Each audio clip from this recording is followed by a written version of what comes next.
mukomeze mugubwe neza cyane. Uyu munsi rero turi muri mbuga ngari ahantu tuje kugurisha urupangu rurimo imiryango irenga 4 hinjiza amafaranga atari munsi y'ibihumbi 700 kuko mubireba muri video.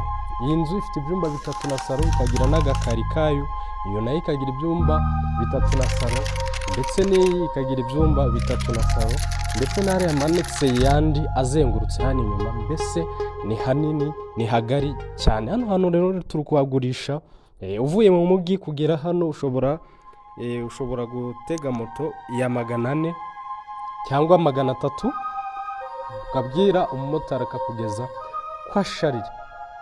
Turanze neza kuko nago tujya muri detail nyinshi z'iyi nzu kuko ni shodi.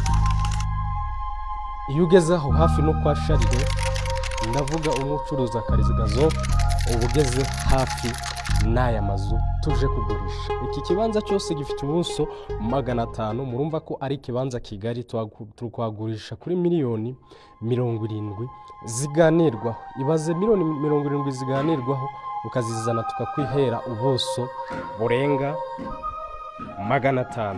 N'amahirwe adasanzwe rero udakwiriye kwirengagiza, ugomba kubyaza umusaruro. Iyi nzu nkuru cyangwa iyi nzu ihatse izindi zose, nabwiye ko ifite ibyumba 3, igikoni ndetse na salamanje na salo, irimo douche na toilette, kandi yo yinjiza amafaranga atari make kuko niyo nziza muri runo rupangu, kandi ni nayo yubatse mu buryo bugezweho.